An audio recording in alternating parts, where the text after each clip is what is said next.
প্রিয় ছাত্রছাত্রী, online class video number 17। আজকে আমরা বংশগতি চ্যাপ্টারের আলোচনা শুরু করব। আজকে আমাদের টপিকস হচ্ছে ভেরিয়েশন অ্যান্ড মনোহাইব্রিড ক্রস। এই টপিক্সটা আমরা আলোচনা করব, ভেরিয়েশন অ্যান্ড মনোহাইব্রিড ক্রস। আজকের topics variation and monohybrid cross. এই বিষয়গুলো আমরা পরপর আলোচনা করি। তো প্রথম আলোচ্য বিষয় বংশগতি। প্রথম আলোচ্য বিষয় হচ্ছে বংশগতি। তো বংশগতি প্রথমে একটা সংজ্ঞা আমরা করে নেব। সাতটার বইয়ের 74 পৃষ্ঠায় রয়েছে এটা,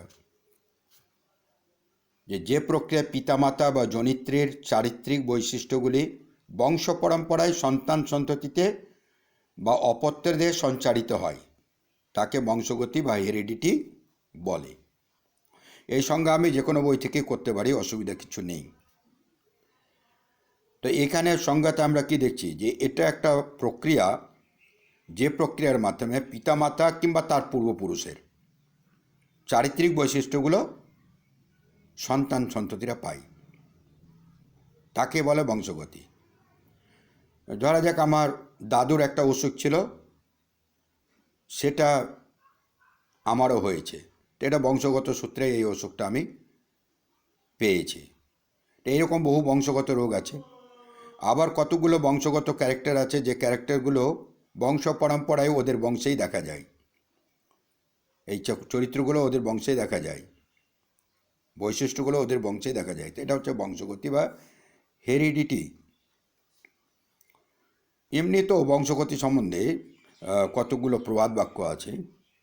যেমন হিন্দিতে আছে একটা, বাপ কা বেটা সিপাহী কা ঘোড়া, কুছ ভি নেই তো থোড়া থোড়া।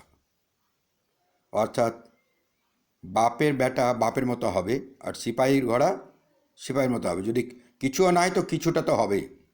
অনেকে দেখেও চেনে, যে এই তুমি, অনেকে বলে না তুমি কি উমুকের ছেলে, তাহলে কেমন করে বলে? বলে এই জন্য যে তার আকৃতি, তার চেহারা, তার কথাবার্তা অনেকটা তার বাবার মতো। এই চরিত্রগুলো আমরা বংশগত সূত্রে লাভ করি। তো প্রথম আমাদের কাজ হচ্ছে এই বংশগত বৈশিষ্ট্যগুলো, বংশগতির সূত্রটা, বংশগতির যে সংজ্ঞা, ডেফিনেশন, সেটা আমরা করে নেব। হেরিডিটির সংজ্ঞাটা করে নেব। করে নেওয়ার পর এরপরে দ্বিতীয় পয়েন্টটা আমি আলোচনা করি। তাহলে এইটা আলোচনা হয়ে গেল আমার। এবারে আমি দ্বিতীয় বিষয় যেটা যাব, সেটা হচ্ছে বংশগতির জনক। বংশগতির জনক, এই দ্বিতীয় বিষয়টা আলোচনা করব, বংশগতির জনক।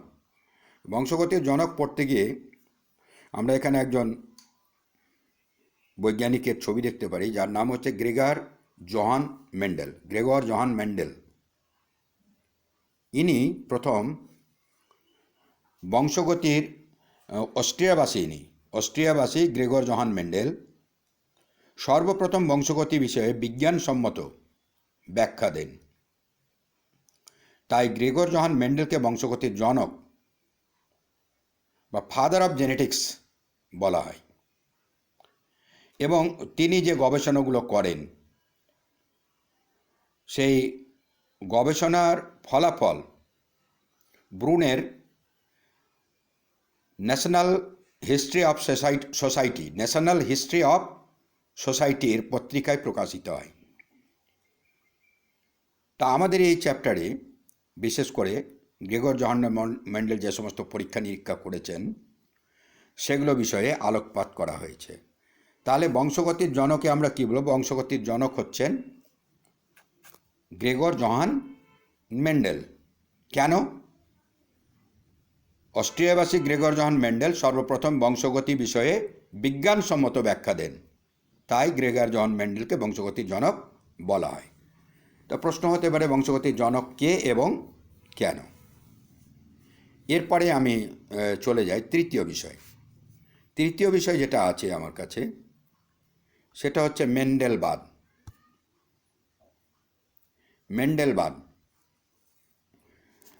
বা মেন্ডেলিজম। তো মেন্ডেলবাদ কি?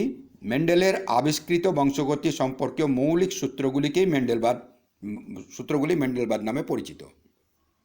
অর্থাৎ মেন্ডেল যে পরীক্ষা নিরীক্ষা করেছেন, সেই পরীক্ষা নিরীক্ষা থেকে তিনি দুটি সূত্র আবিষ্কার করেছেন। আমরা এই সূত্রগুলো নিয়ে পরে আলোচনা করব। একটা পৃথক ভবনের সূত্র, একটা স্বাধীন বন্টনের সূত্র, ওগুলোকেই মেন্ডেলবাদ বলা হয়। তাহলে মেন্ডেলবাদ হচ্ছে মেন্ডেলের আবিষ্কৃত বংশগতি সম্পর্কীয় মৌলিক সূত্রগুলি মেন্ডেলবাদ নামে পরিচিত। এর পরের আলোচ্য বিষয় প্রকরণ বা ভেদ। প্রকরণ কি?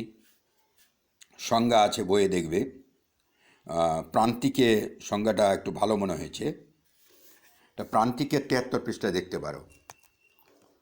প্রকরণের সংজ্ঞা বলা হচ্ছে পরিবেশের বিভিন্ন শর্তের সাপেক্ষে কোনো প্রজাতির অন্তর্গত প্রতিটি জীবের মধ্যে আকারগত, আয়তনগত, আচরণগত, গঠনগত, বংশগতভাবে সঞ্চারণযোগ্য যে পার্থক্যসূচক বৈশিষ্ট্য দেখা যায় তাকে প্রকরণ বা ভেরিয়েশন বলে। আমি বেশ কয়েকটা গত বললাম, 5টা। কি বললাম? আমি বললাম যে আকারগত, আয়তনগত, আচরণগত, গঠনগত, বংশগত, এতভাবে সঞ্চারণযোগ্য যে পার্থক্যসূচক বৈশিষ্ট্য দেখা যায় তাকে ভেরিয়েশন বলে। একটাকে আমরা যদি দেখি, একটা ক্লাসের মধ্যে আমার 50টা স্টুডেন্ট আছে, 50 জনকে আমি আলাদা আলাদা করে চিনতে পারি, কারণ প্রত্যেকের সঙ্গে প্রত্যেকের কিছু পার্থক্য রয়েছে। হয় তার গায়ের রঙের পার্থক্য, নাহলে চোখের রঙের পার্থক্য, কিংবা চুলের পার্থক্য, কিংবা মুখের গঠনের পার্থক্য। কোনো না কোনো পার্থক্য থাকে যেগুলো দেখে আমরা চিনতে পারি যে এটা এই ছেলে আছে কিংবা ওটা ওই ছেলে আছে। এই পার্থক্যগুলোকেই বলা হচ্ছে ভেরিয়েশন। ওরকম একটা প্রজাতির জীবের মধ্যে পার্থক্য করা যায়, মানুষের সঙ্গে মানুষকে পার্থক্য করা যায়, ছাগলের সঙ্গে ছাগলকে পার্থক্য করা যায়, গরুর সঙ্গে গরুরকে পার্থক্য করা যায়। যা দেখে এই পার্থক্যগুলো করা যায় সেগুলোকেই প্রকরণ বা ভেরিয়েশন বলে, অনেকে ভেদও বলা হয়। তো সংজ্ঞাটাকে আমরা করে নেব প্রান্তিকের বই থেকে। আমি আবার বলে দিই, পরিবেশের বিভিন্ন শর্তের সাপেক্ষে কোনো প্রজাতির অন্তর্গত প্রতিটি জীবের মধ্যে আকারগত, আয়তনগত, আচরণগত, গঠনগত ও বংশগতভাবে সঞ্চারণযোগ্য যে পার্থক্যসূচক বৈশিষ্ট্য দেখা যায় তাকে প্রকরণ বা ভেরিয়েশন বলে। এমনিতেও এই শব্দটা আমরা ভেরিয়েশন শব্দটাকে ব্যবহার করি। যেমন আমরা দোকানে যদি যাই জামা কাপড় কিনতে, তো আমরা বলি আর কোনো ভ্যারাইটি নাই। ভ্যারাইটি মানে বিভিন্নতা। কাজে এটা আমাদের কাছে হয়তো ক্লিয়ার হয়ে গেছে এতক্ষণে। এরপরে আমি প্রকরণের, তাহলে প্রকরণ কাকে বলে আমার হয়ে গেল। তো অটোমেটিক্যালি এবার আমি যাব প্রকরণের উদাহরণের দিকে। প্রকরণের উদাহরণে আমি এখানে 2টো উদাহরণ ব্যবহার করেছি, বইয়েও আছে। কানের মুক্ত ও যুক্তলতি। কানের মুক্ত ও যুক্তলতি। কানের মুক্ত ও যুক্তলতি, এটাকে আমরা আলোচনা করি। কানের মুক্ত ও যুক্তলতি। আচ্ছা, কানের যে লতি, অর্থাৎ আমাদের যে কর্ণপত্র আছে, তোমরা পড়া না পারলে স্যার যেটাকে ধরেন তোমাদের কানের যে অংশটাকে, সেটাকে বলা হয় কর্ণপত্র। তো তার নিচের দিকে লতি বলা হয়, যেটাতে সাধারণত অনেকে রিং পরে থাকে, সেই লতির কথা বলা হচ্ছে। কানের লতি যদি মুখমণ্ডলের সঙ্গে লেগে না থাকে, যদি যুক্ত না থাকে, তখন তাকে বলা হবে মুক্তলতি। অর্থাৎ কানের লতি মুখমণ্ডলের সঙ্গে যুক্ত না থাকলে তাকে বলা হবে মুক্তলতি। একইভাবে কানের লতি মুখমণ্ডলের সঙ্গে যুক্ত থাকলে তাকে বলা হবে যুক্তলতি। তাহলে মুক্তলতি এবং যুক্তলতি, এই যে মুক্ত এবং যুক্তলতি আমরা কমপ্লিট করলাম। এইটাতে আমাদের ছবিও রয়েছে, এখানে দুটো ছবি আমরা দেখতে পাচ্ছি। তো এই দুটো ছবিতে বি নম্বর ছবি এটা আছে, এই বি নম্বর ছবিটা, এটা কানের লতিটা একদম মুখমণ্ডলের সঙ্গে লেগে আছে, এখানে কোনো ইউ এর মতো ঘুরে নেই আর কি, তো এটা হচ্ছে যুক্তলতি। আর এই ছবিটাতে কানটা দেখা যাচ্ছে একটা ইউ আকৃতির হয়েছে এবং এটা খাঁজের মতো হয়েছে, এটা হচ্ছে মুক্তলতি। বইয়েও আছে ছবিটা, আমরা দেখব এটা।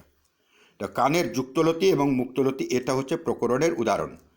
অনেকের কান হচ্ছে এই মুক্তলতি আর অনেকের কান হচ্ছে যুক্তলতি। তা এই যুক্তলতি এবং মুক্তলতি এটাই না। আচ্ছা, এই যুক্তলতি মুক্তলতি অ্যাকচুয়ালি একজোড়া মিউটেশনযুক্ত প্রচ্ছন্ন জিন যুক্তলতি সৃষ্টি করে, অপরপক্ষে একজোড়া মিউটেশনযুক্ত প্রকট জিন কানের মুক্তলতি সৃষ্টি করে। অর্থাৎ কানের মুক্তলতি মানুষের প্রকট বৈশিষ্ট্য, আর কানের যুক্তলতিটা মানুষের প্রচ্ছন্ন বৈশিষ্ট্য। কারণ যুক্তলতিটা প্রচ্ছন্ন জিন দ্বারা নিয়ন্ত্রিত হয় এবং মুক্তলতিটা প্রকট জিন দ্বারা নিয়ন্ত্রিত হয়। তো প্রকট মানুষের দুটো প্রকট বৈশিষ্ট্য আমরা জানতে পারলাম, একটা প্রকট একটা প্রচ্ছন্ন বৈশিষ্ট্য জানতে পারলাম, যে যুক্তলতিটা কানের প্রচ্ছন্ন বৈশিষ্ট্য এবং মুক্তলতিটা কানের প্রকট বৈশিষ্ট্য, এটাও জানা হয়ে গেল আমাদের। এরপরে দ্বিতীয় উদাহরণে আমি যাই। দ্বিতীয় উদাহরণে হচ্ছে যে রোলার জিহ্বা ও স্বাভাবিক জিহ্বা। দু রকমের জীব মানুষ আছে, অনেকেই এই জিহ্বাকে রোল করতে পারে এরকম। তোমরাও নিজে নিজে করে দেখো, কে কে করতে পারো। অনেকে এই জিহ্বাটাকে এইরকম করে গোল করে নিতে পারে, আর অনেকে এইরকম করে গোল করতে পারে না। যেটা গোল হয় না সেটা স্বাভাবিক জিহ্বা, আর যেটা এরকম গোল হয়ে যায় সেটা হচ্ছে রোল হয়ে যাচ্ছে কি না, ওই জন্যে রোলার জিহ্বা। তাহলে রোলার জিহ্বা ও স্বাভাবিক জিহ্বা, আসলে জিহ্বা রোল করার বৈশিষ্ট্যটি অষ্টম জোড়া ক্রোমোজোমে অবস্থান করে। আমাদের যে 23 জোড়া ক্রোমোজোম আছে, সেই ক্রোমোজোমগুলোর নাম্বার আছে। এর আগের দিনে আমি মানুষের 23 জোড়া ক্রোমোজোমের ছবি দেখিয়েছি, সাঁতরার বই আছে, ওখানে তোমরা দেখবে। ওখানে অষ্টম জোড়া কোনটা ওটা দেখবে। ওই অষ্টম জোড়া ক্রোমোজোমে এই রোলার জিহ্বা স্বাভাবিক জিহ্বার জিনগুলো অবস্থান করে। তো রোলার জিহ্বার যে জিনটা সেটা হচ্ছে প্রকট, এবং স্বাভাবিক জিহ্বার জিনটা হচ্ছে প্রচ্ছন্ন। তাহলে রোলার জিহ্বাটা হচ্ছে মানুষের প্রকট বৈশিষ্ট্য, স্বাভাবিক জিহ্বা হচ্ছে মানুষের প্রচ্ছন্ন বৈশিষ্ট্য। তো এতক্ষণে আমরা এই বিষয়টাকেও শেষ করে নিলাম।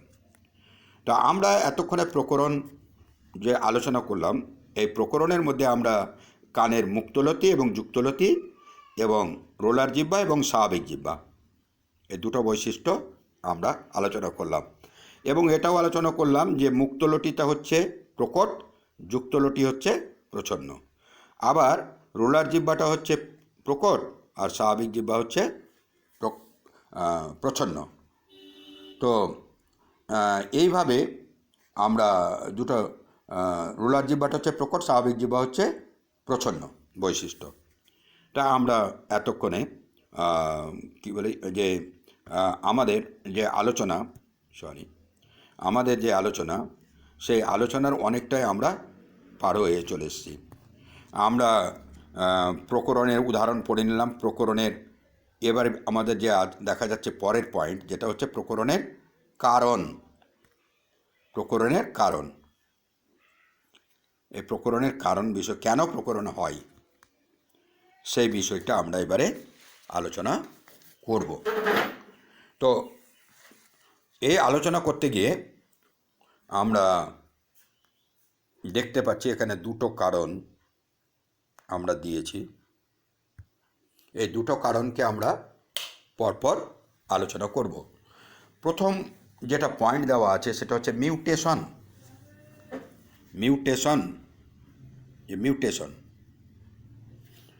এই মিউটেশন বিষয়টাকে আমরা প্রথম কারণ, এবং দ্বিতীয় হচ্ছে জিনের পুনঃ সংযুক্তি এই দুটো জিনিস। তো পুনঃ বিসর্গ হতো, আসলে বিসর্গটা ছুটেছে, পুনঃ সংযুক্তি। তো এটাকে আমরা আলোচনা করি কেন আমাদের মিউটেশন হয়। এই যে আমাদের দেহে যে চেঞ্জেসগুলো আছে, অর্থাৎ তফাতগুলো আছে, তফাতটা কেন হয়? মিউটেশনে আমরা যে প্রান্তিক কিংবা সাঁতরা থেকে যে রয়েছে, সংজ্ঞা রয়েছে, সেটাই লিখে দিব যে কোনো প্রজাতিভুক্ত জীবের বংশানুক্রমিকভাবে জীবকোষের মধ্যে সঞ্চারণযোগ্য জিনের আকস্মিক পরিবর্তন। এই আকস্মিক কথাটা বড্ড দরকার, হঠাৎ করে চেঞ্জ হয়ে যায়, আকস্মিক পরিবর্তন ঘটে, তাকে মিউটেশন বলে। অর্থাৎ বিভিন্ন কারণে হতে পারে, পরিবেশগত কারণে হতে পারে, হঠাৎ করেই আমাদের যে ক্রোমোজোম আছে, ক্রোমোজোমের মধ্যে ডিএনএ আছে, ডিএনএর মধ্যে যে জিন আছে, সেই জিনের মধ্যে আকস্মিকভাবেই পরিবর্তন হয়ে যায়। এই আকস্মিক পরিবর্তনটা হচ্ছে মিউটেশন। তা আমরা কোষ বিভাজন চ্যাপ্টারে পড়েছি যে জিনের যে কোনো পরিবর্তনই, তার স্থানচ্যুতি হওয়া কিংবা তার আকার আকৃতি পরিবর্তন হওয়া কিংবা যে কোনো পরিবর্তনই মানুষের বৈশিষ্ট্য পাল্টে দিতে পারে। এই জিনিসটাই যে মিউটেশন, এটাকে আবিষ্কার করেছেন বিজ্ঞানী হুগো দ্যাব্রিস। এটা আমরা বংশগতি চ্যাপ্টারে আবার পাবো।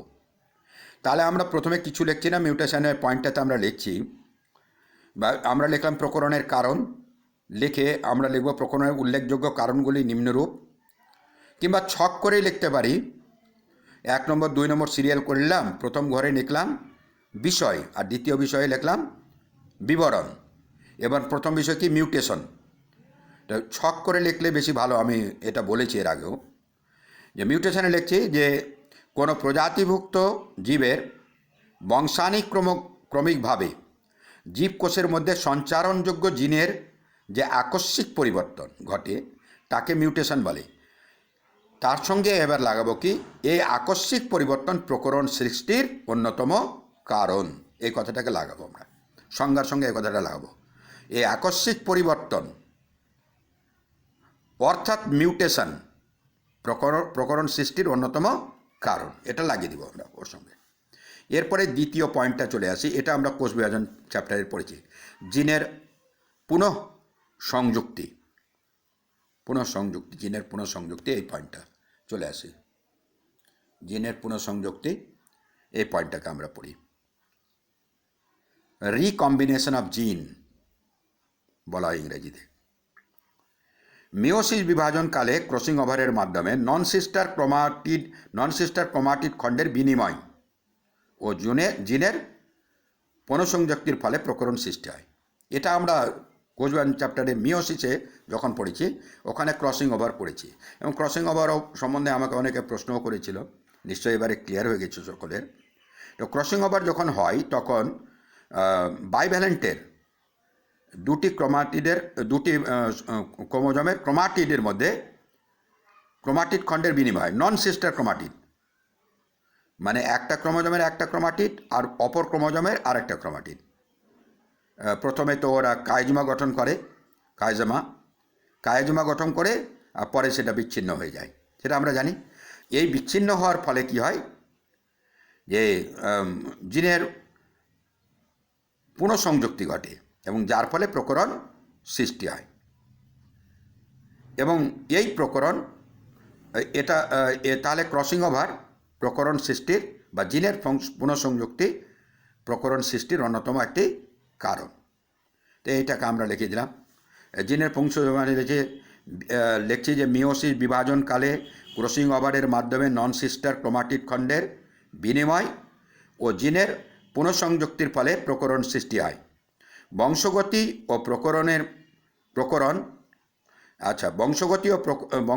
প্রকরণ বিবর্তনে সহায়ক।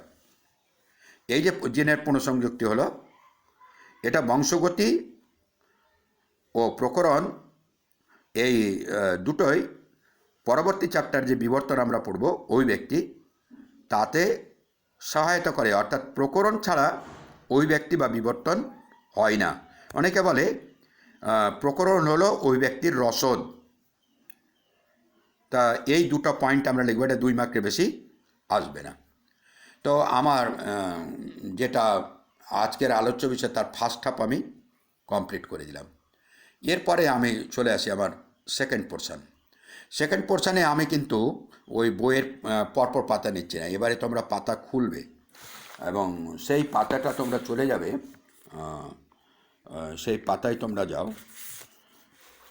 এটা লেখার জন্য সাঁতরার বইয়ের 79 পাতা এবং ছায়ার বইয়ের 75 পাতা এবং প্রান্তিকের 78 পাতায় খুলো, যার কাছে যেটা বই আছে। সাঁতরা হচ্ছে 79, ছায়া 75 এবং প্রান্তিকের 78, যেখানে লেখা আছে মেন্ডেলের এক সংকর জনন পরীক্ষা, যে মেন্ডেলের এক সংকর জনন পরীক্ষা, মেন্ডেলের এক সংকর জনন পরীক্ষা কথাটা লেখা আছে। এটাকে এবার আমরা বিশ্লেষণ করব। এটাকে বিশ্লেষণ করার জন্য এখানে একটা ছক নিয়েছি আমি। এই ছকটাকে আর একটু, হ্যাঁ বেশ, এবারে আমরা আলোচনা করি। হ্যাঁ, এক সংকর জনন পরীক্ষা। তো আমি বেশ কয়েকটা পাতা এগিয়ে আসলাম, কারণ ওইখানে ওদিকটা যে বর্ণনাগুলো আছে এই পরীক্ষাটা করে নিলে ওগুলো আমাদের কাছে সহজ হয়ে যাবে, তাই আমি এখানে চলে এসেছি। তো এক সংকর জনন পরীক্ষার আগে প্রথমে আমরা এক সংকর জনন কী সেটা জেনে নিই। এক সংকর জনন হচ্ছে একজোড়া বিপরীত চারিত্রিক বৈশিষ্ট্য সম্পন্ন একই প্রজাতির দুটি জীবের মধ্যে সংকরায়ন ঘটানোকে এক সংকর জনন বা মনোহাইব্রিড ক্রস বলে। কি বলল? একজোড়া বিপরীত চারিত্রিক বৈশিষ্ট্য সম্পন্ন, একজোড়া বৈশিষ্ট্য নিয়ে হতে হবে।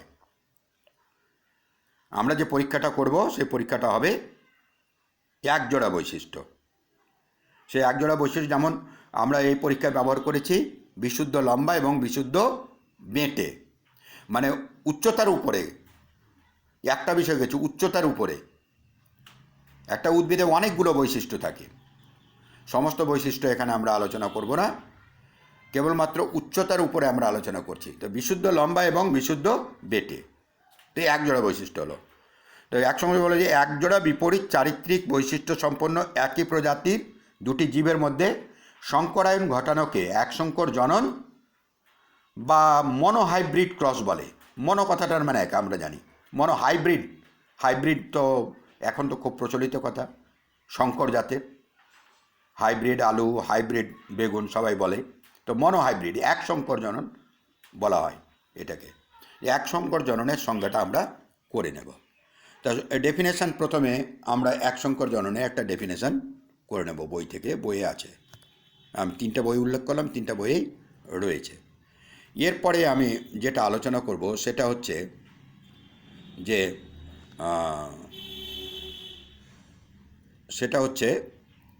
এই এক সংকর জনন পরীক্ষা। এই পরীক্ষাটাকে কিভাবে আমরা লিখব? প্রথমে এই ছক উপরেই দিতে হবে। এই ছক যেমনটা দিয়েছে এটা বইয়েও আছে, এই ছকটা দিতে হবে। তো এই ছকটাতে আমি বলি, পরীক্ষাটা বলি, ছকটা লেখার পরে আমরা লিখব মেন্ডেল তার এক সংকর জনন পরীক্ষা নিম্নলিখিত দুটি ধাপে সম্পন্ন করেন। এবার লিখব প্রথম অপত্য বংশ, পয়েন্ট করব দুটো করব, প্রথম অপত্য বংশ এবং দ্বিতীয় অপত্য বংশ। তো প্রথমে আমরা প্রথম অপত্য বংশ আলোচনা করি। এটাতে আমরা লিখব যে মেন্ডেল তার এক সংকর জনন পরীক্ষার জন্য একটি বিশুদ্ধ লম্বা, বিশুদ্ধ প্রলক্ষণযুক্ত লম্বা মটর গাছ, এটা রংটা দেওয়া হয়নি, বিশুদ্ধ লম্বা প্রলক্ষণযুক্ত লম্বা মটর গাছ এবং বিশুদ্ধ প্রলক্ষণযুক্ত একটা বেঁটে মটর গাছ তিনি নির্বাচন করেছিলেন। মেন্ডেল কী করলেন? তার এক সংকর জনন পরীক্ষার জন্য একটি বিশুদ্ধ লম্বা, বিশুদ্ধ প্রলক্ষণযুক্ত লম্বা মটর গাছ এবং একটি বিশুদ্ধ প্রলক্ষণযুক্ত বেঁটে মটর গাছ নিয়েছিলেন। এবার এই দুটো গাছের মধ্যে যে ফুলগুলো তিনি পরীক্ষায় ব্যবহার করেছেন সেই ফুলগুলোতে কতগুলো ফুলকে তিনি স্ত্রী ফুল হিসাবে চিহ্নিত করেছেন। আর কতগুলো ফুলকে তিনি পুরুষ ফুল হিসাবে ব্যবহার করবেন।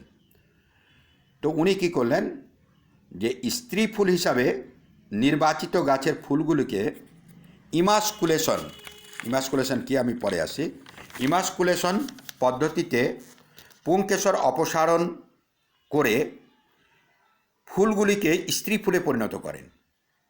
অতঃপর নির্বাচিত গাছের ফুলগুলি ইতর পরাগযোগ ঘটান, মানে ক্রস পলিনেশন তিনি ঘটানেন। এখানটায় তিনি ক্রস পলিনেশন ঘটিয়েছেন। তা আমরা দেখি বিশুদ্ধ লম্বা গাছের দুটো অ্যালিল আছে, দুটো টি, বড়টি এবং দুটো ছোটটি রয়েছে। তাহলে এদের গ্যামেট কি করে হবে? এইটার যদি গ্যামেট ধরি আমি, তাহলে এটাতে দুটো টি আছে, গ্যামেট হলে অর্ধেক হয়ে যায়, তাহলে একটা টি দুটা গ্যামেট হবে, দুটো একই রকম। আবার এখানে দুটো ছোট আছে, তো দুটো ছোট গ্যামেট হলো, গ্যামেট মেয়োসিস প্রক্রিয়ায় হয়ে এবার মেল গ্যামেট ফিমেল গ্যামেটের মধ্যে নিষেক ঘটানো হলো। ঘটে প্রথম অপত্য বংশে যে গাছগুলো হলো, সেই গাছটা হচ্ছে এইটা, যেখানে বড়টি এবং ছোটটি কথাটা লেখা আছে। এটা হচ্ছে F1 জেনারেশন, যেখানে F1 লেখা আছে। আর এইটা যেটা গাছ নিয়ে আমি শুরু করেছি প্রথমে, এইখানে এই গাছটা, এই দুটো গাছ, এরা হচ্ছে পি জেনারেশন, প্যারেন্টাল মানে জনিত্রী বংশ, প্যারেন্টাল জেনারেশন, পি জেনারেশন। তাহলে এই দুটো হচ্ছে জনিত্রী বা জনু, আর এটা হলো অপত্য জনু। তো প্রথম অপত্য জনু ওই জন্য F1, ইংরেজিতে বলে ফার্স্ট ফিলিয়াল জেনারেশন, আর এটা পি জেনারেশন বা প্যারেন্টাল জেনারেশন বা জনিত্রী জনু। এবারে আমি এইটাকে আরেকটু এগোই। ইতর পরাগযোগ ঘটান, তারপরে কী হয়, ফলস্বরূপ প্রথম অপত্য বংশে যে গাছগুলো পেলেন, মানে এই ক্রস পলিনেশনটা ঘটিয়ে নেওয়ার পর ইতর পরাগযোগ যে গাছগুলো পেলেন, এইটা যে গাছগুলি পেয়েছিলেন তার ফিনোটাইপ সবগুলি লম্বা। ফিনোটাইপ মানে কি? বাহ্যিকভাবে দেখতে, বাহির থেকে দেখতে গাছগুলো সবটাই লম্বা। যদি আমরা এটাকে পুরুষ ফুল ধরি, তাহলে সবটা ওই পুরুষ গাছের মতো হয়েছে, অর্থাৎ লম্বা গাছের মতো হয়েছে, সবটাই লম্বা, এর ফিনোটাইপ সবটাই লম্বা। কিন্তু জিনোটাইপ শঙ্কর লম্বা। এর জিনোটাইপটা দেখা যাচ্ছে একটা বড়টি আছে আর একটা ছোটটি আছে, ওই জন্যে শঙ্কর লম্বা। জিনোটাইপটা হচ্ছে শঙ্কর লম্বা, মানে মিক্সড আছে, একই রকম নেই। এখানে যেরকম দেখা যাচ্ছে একই রকম, তাহলে এটা শঙ্কর নয়। এটা দেখে দেখা যাচ্ছে একই রকম, তাহলে এটা শঙ্কর নয়। মিক্স থাকলে শঙ্কর হবে। তাহলে জিনোটাইপ হচ্ছে শঙ্কর লম্বা। আচ্ছা, ফিনোটাইপ হচ্ছে লম্বা, সবগুলি লম্বা, কিন্তু জিনোটাইপ হচ্ছে শঙ্কর লম্বা। এখানে একটা আরও জিনিস বোঝার আছে। এখানে এই লম্বা গুণটি এই বেঁটে গুণের উপরে প্রভাব বিস্তার করে প্রকাশিত হয়েছে, অর্থাৎ বেঁটে গুণটাকে প্রকাশিত হতে দেয়নি। তাহলে এ একটু পাওয়ারফুল আছে। এখানে লম্বা গুণটি বেঁটে গুণের উপরে প্রভাব বিস্তার করে প্রকাশিত হয়। লম্বা গুণটিকে প্রকট গুণ বলা হয়। একটু আগে আমি যখন প্রকরণ পড়াচ্ছিলাম, তখন প্রকট বৈশিষ্ট্য, প্রচ্ছন্ন বৈশিষ্ট্য পড়াচ্ছিলাম। তো এই প্রকট বৈশিষ্ট্য হচ্ছে যে বৈশিষ্ট্যটা প্রথম অপত্য বংশে প্রকাশিত হয়, আর প্রচ্ছন্ন বৈশিষ্ট্য হচ্ছে যে বৈশিষ্ট্যটা প্রথম অপত্য বংশে সুপ্ত অবস্থায় থাকে, অর্থাৎ প্রথম অপত্য বংশের কাছে সাপ্রেস্ট হয়ে থাকে, এটা প্রকাশিত হতে পারে না। তো ওই জন্য বেঁটে গুণটি সুপ্ত অবস্থায় থাকে, বেঁটে গুণটিকে প্রচ্ছন্ন গুণ বলে। তো এইটুকু আলোচনা আমি কতগুলো শব্দ ব্যবহার করেছি, যেমন বিশুদ্ধ। কি? বিশুদ্ধ হচ্ছে কোনো উদ্ভিদ তখনই বিশুদ্ধ হবে, যেমন এটাকে বিশুদ্ধ লম্বা বলছি আমরা, এটাকে বলছি বিশুদ্ধ লম্বা। এইটাকে আমরা বলছি বিশুদ্ধ লম্বা। কেন বিশুদ্ধ লম্বা বলছি? কিংবা এটাকে বলছি বিশুদ্ধ মেটে, কেন বিশুদ্ধ বলছি? অর্থাৎ এইটা মটর গাছ, তো মটর গাছ হচ্ছে সম্পূর্ণ ফুল, তাহলে এদের মধ্যে স্বপরাগযোগ ঘটানো যায়। তাহলে এর মধ্যে বংশ পরম্পরায় স্বপরাগযোগ, যে বিশুদ্ধ লম্বার মধ্যে বংশ পরম্পরায় 3 জন 4 জন 5 জন যত জেনারেশন পারি আমরা যদি ক্রস ঘটাই তো সবসময় বিশুদ্ধ লম্বা গাছই পাওয়া যাবে, কখনোই বেটে গাছ প্রকাশিত হবে না। তাহলে এটা হচ্ছে বিশুদ্ধ লম্বা। ওরকম বেটে গাছেও যদি আমরা স্বপরাগযোগ ঘটিয়ে যাই, কখনো ইতর পরাগযোগ না ঘটাই, ওই গাছের ফুলের মধ্যে একই ফুলের মধ্যে স্বপরাগযোগ ঘটিয়ে যায়, কিংবা একই গাছের দুটি ফুলের মধ্যে স্বপরাগযোগ ঘটিয়ে যায়, গাছগুলো সবটাই বেটে আসবে। তাহলে এইটা হচ্ছে বিশুদ্ধ। তা বিশুদ্ধ শব্দটাকে আমি ক্লিয়ার করলাম। এরপর আরেকটা শব্দ ব্যবহার করেছি আমি, ইমাসকুলেশন। ইমাসকুলেশন হচ্ছে যে একটি মটর গাছের যে ফুল আছে ওই ফুলের 4টা স্তবক আছে, বৃতি, দলমণ্ডল, পুংস্তবক এবং স্ত্রী স্তবক। তো এই ফুলটা কচি অবস্থায় যদি ওর পুংস্তবকটাকে কেটে অপসারিত করে দিই, তাহলে ওতে পুংস্তবক আর থাকলো না, তাহলে ফুলটা কি হয়ে গেল? স্ত্রী ফুল হয়ে গেল। এই যে মানে অপরিণত অবস্থায় পুংকেশরটাকে কেটে বাদ দিয়ে ফুলটাকে স্ত্রী ফুল করে দেওয়া, সেটাকে বলা হবে ইমাসকুলেশন। এই যে বিষয়গুলো আমি আলোচনা করছি এই বিষয়গুলো পরে করে আবার লাগবে।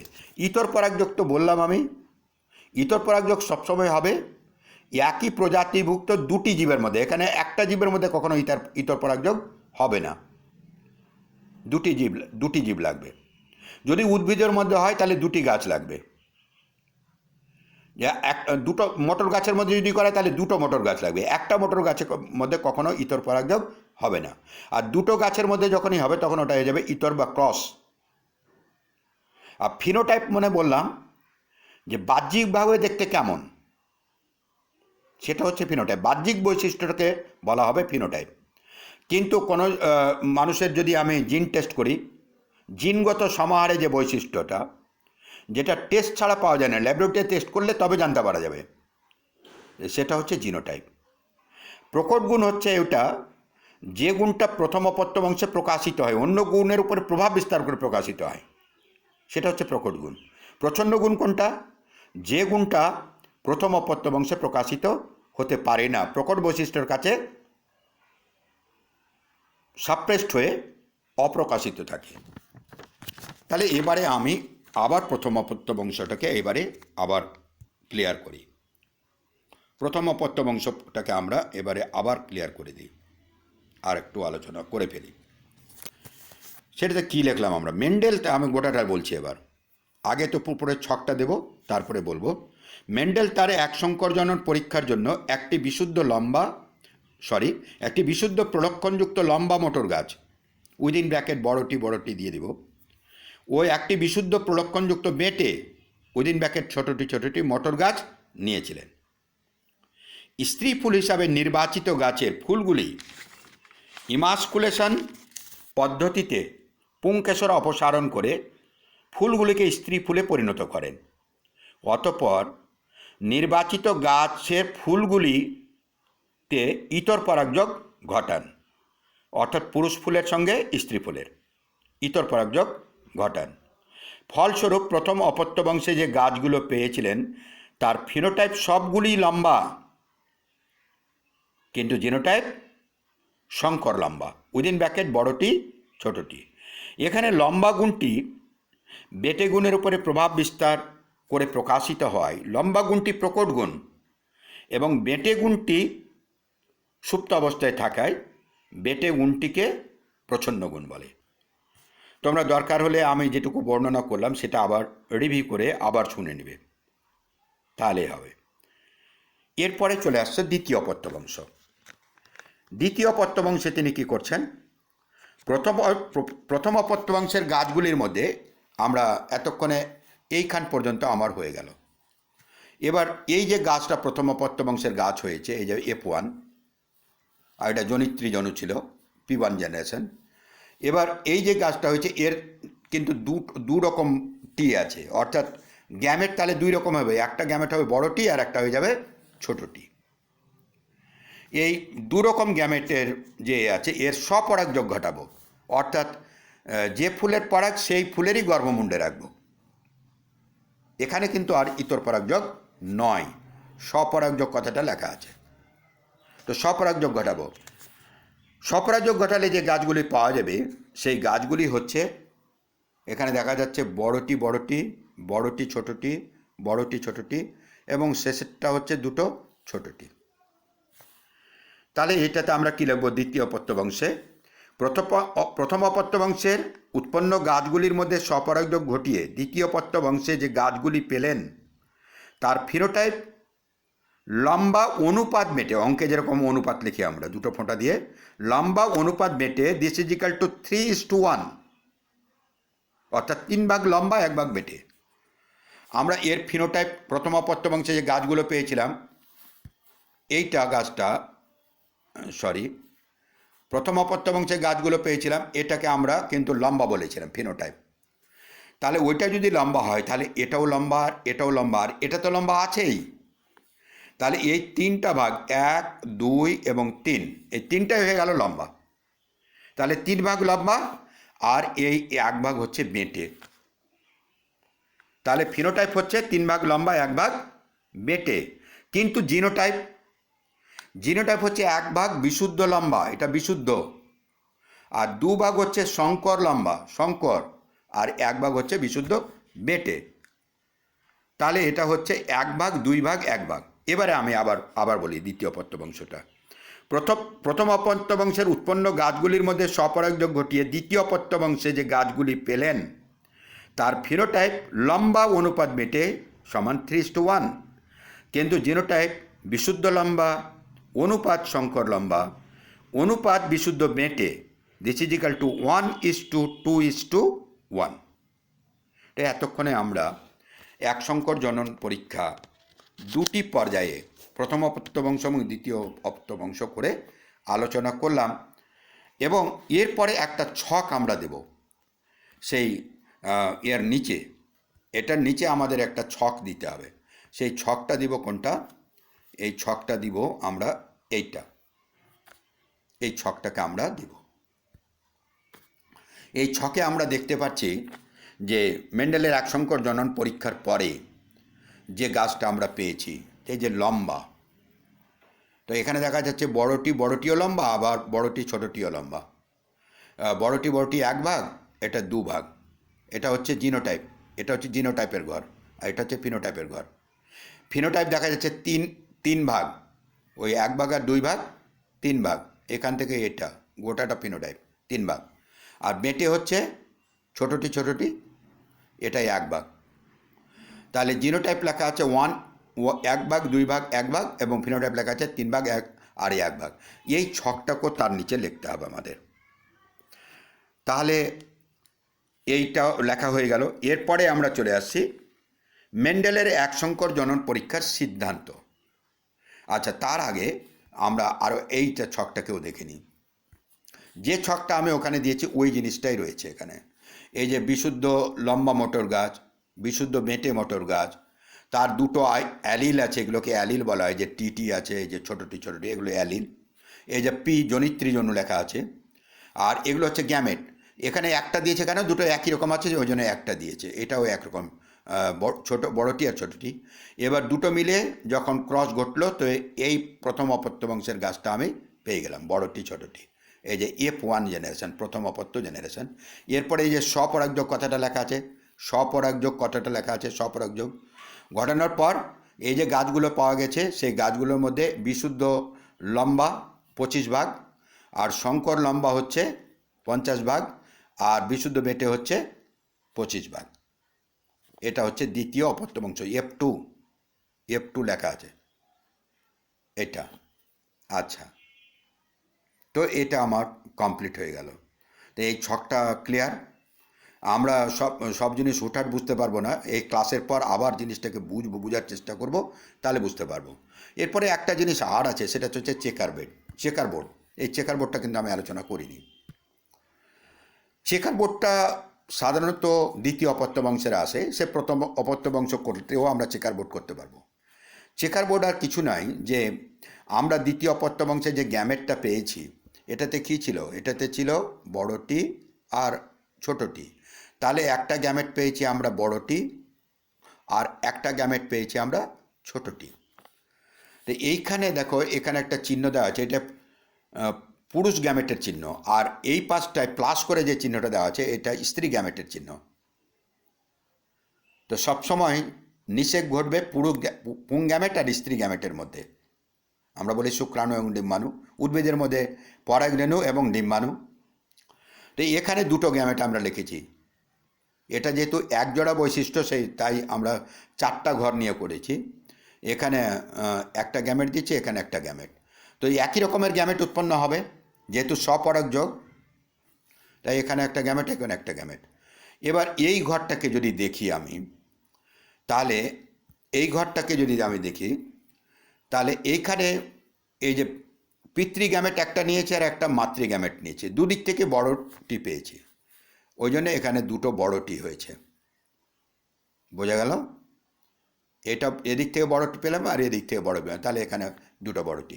এবার এই ঘরটাতে দেখি আমরা, দ্বিতীয় ঘরটাতে, এই দ্বিতীয় ঘরটাতে ফিমেল গ্যামেট আমরা পেয়েছি বড়টি আর মেল গ্যামেট পেয়েছি ছোটটি, তাই আমরা লিখেছি বড়টি ছোটটি। এখানে একটা জিনিস, পিতৃ থাকলে ওটা প্রথমে বসবে না, সবসময় ক্যাপিটাল যেটা লেখা থাকে সেটা প্রকট, তো প্রকটটা আগে বসবে, ওই জন্য বড়টি সবসময় আগে বসবে, ছোটটিটা পরে বসবে, এটা মনে রাখবে ভালো করে। এবারে এই ঘরটাতে আসি, এই ঘরটাতে 3 নম্বর ঘর। 3 নম্বর ঘরে দেখতে পাচ্ছি এখানে মেল গ্যামেটটা হচ্ছে বড়টি, এই যে মেল গ্যামেট বড়টি, আর ফিমেল গ্যামেটটা হচ্ছে ছোটটি, ওই জন্য হয়েছে বড়টি এবং ছোটটি। আর এইখানটায় মেল গ্যামেটও বড় ছোটটি আর ফিমেল গ্যামেটটাও ছোটটি, ওই জন্য দুটাই ছোটটি হয়েছে। এটাকে বলা হয় চেকার বোর্ড।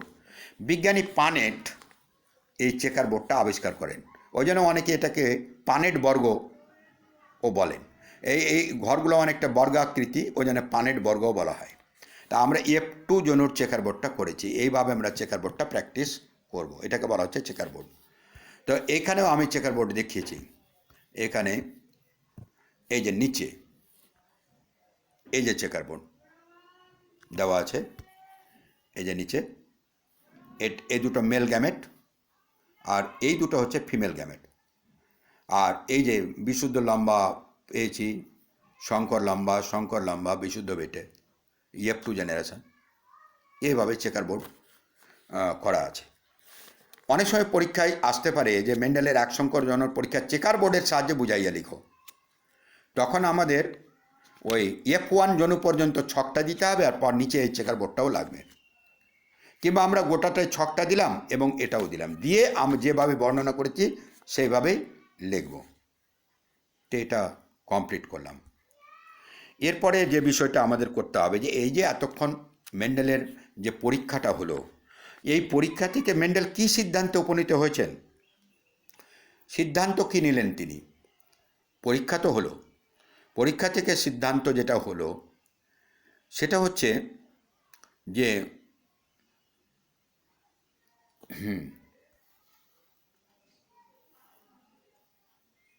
মেন্ডেলের সিদ্ধান্ত, লাস্ট পয়েন্ট যেটা, এটা সিদ্ধান্তটা এখানে আমরা লিখেছি, এই যে পৃথক ভবন সূত্র, আর তার নিচে দেখো প্রকট বৈশিষ্ট্যের বহিঃপ্রকাশ, প্রকট বৈশিষ্ট্যের বহিঃপ্রকাশ, এই দুটো পয়েন্ট হবে।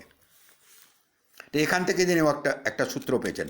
এটা আমি বলেছিলাম যে মেন্ডেল বাদ যাকে বলে, মেন্ডেলিজম, তো পৃথক ভবন তার একটা অংশ, পৃথক ভবন সূত্র একটা অংশ। এই সূত্র অনুযায়ী সিদ্ধান্তটা আমরা লিখব যে মেন্ডেল এক সংকরজনক পরীক্ষায় যে সিদ্ধান্তে উপনীত হলেন তা নিম্নে দেওয়া হলো। 1 নম্বর, কোনো জীবের একজোড়া বিপরীত বৈশিষ্ট্য জনিত্রী জনু থেকে অপত্য জনুতে সঞ্চারিত হওয়ার সময় একত্রিত হলেও বৈশিষ্ট্য বা অ্যালিলগুলি কখনো মিশ্রিত হয় না, বরং গ্যামেট গঠনকালে বিপরীতধর্মী বৈশিষ্ট্যগুলি পরস্পর থেকে পৃথক হয়ে যায়। এটিকে পৃথক ভবনের সূত্র বলে। এটা সাঁতরার বইয়ের 80 পৃষ্ঠায়, সাঁতরার বইয়ের 80 পৃষ্ঠায় এটা রয়েছে, এবং তোমরা এটা এই সূত্রটা 80 পৃষ্ঠা থেকে করবে, অন্য বই থেকে করার কোনো প্রয়োজন নেই, ওখান থেকে করবে, কারণ ওইখানে দুটো সূত্র দেওয়া আছে মেন্ডেলের, দুটো খুবই ভালো করে লেখা আছে, এবং সেইখান থেকে করবে। সূত্রটা একদম বাধা ধরে আমি বেঁধে দিলাম যে এটা সাঁতরার বই থেকেই করতে হবে। সাঁতরার বইয়ের 80 পৃষ্ঠা এই সূত্রটা তোমরা করবে। এই সূত্রটা দেখছি কোনো জীবের একজোড়া বিপরীত বৈশিষ্ট্য জনিত্রী জনু থেকে অপত্য জনুতে সঞ্চারিত হওয়ার সময় একত্রিত হলেও বৈশিষ্ট্য বা অ্যালিলগুলি কখনো মিশ্রিত হয় না, বরং গ্যামেট গঠনকালে বিপরীতধর্মী বৈশিষ্ট্যগুলি পরস্পর থেকে পৃথক হয়ে যায়। তো এটাকে যদি আমরা দেখি, আলোচনা করি, তাহলে আমরা দেখব যে কোনো জীবের একজোড়া বিপরীত বৈশিষ্ট্য, এখানে দেখছি একজোড়া বিশুদ্ধ লম্বা আর বিশুদ্ধ বেটে, তো একজোড়া বিশুদ্ধ বৈশিষ্ট্য জনিত্রী জনু থেকে অপত্য জনু, তো উপরটা হচ্ছে জনিত্রী জনু আর এইটা হচ্ছে অপত্য জনু। জনিত্রী জনু থেকে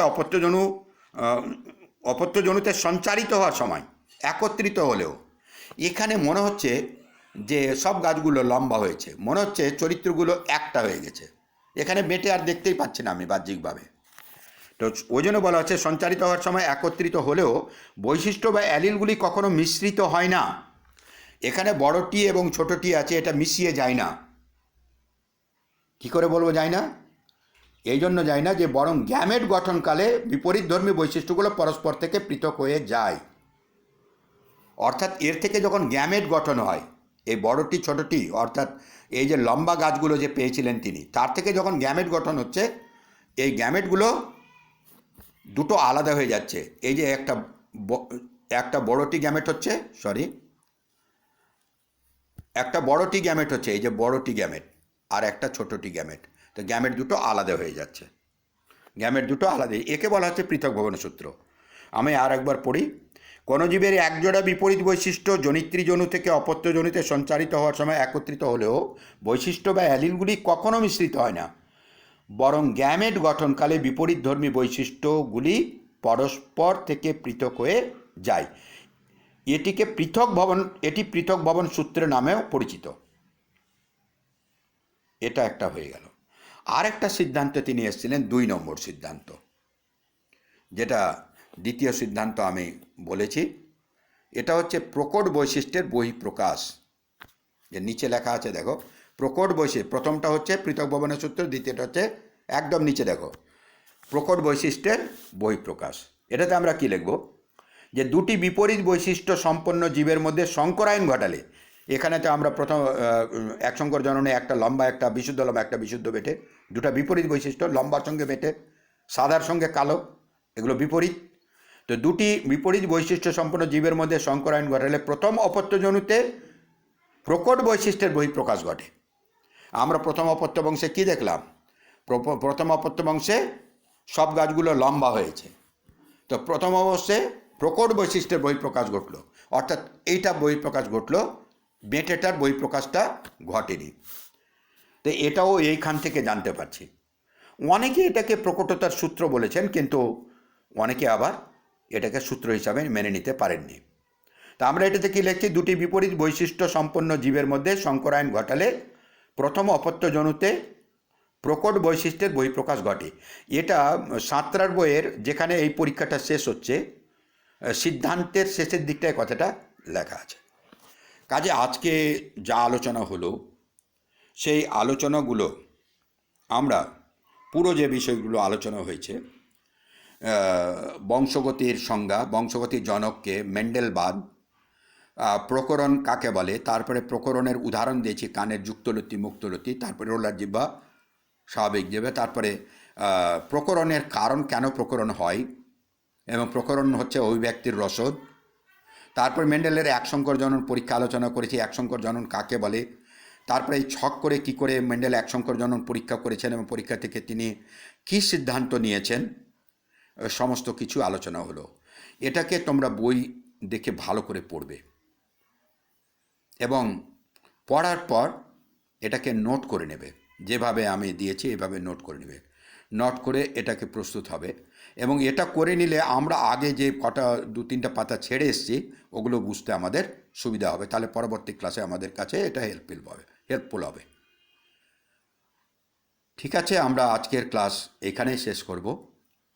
সবাই সুস্থ থাকো, ভালো থাকো, পরবর্তী ক্লাসের জন্য অপেক্ষা করো।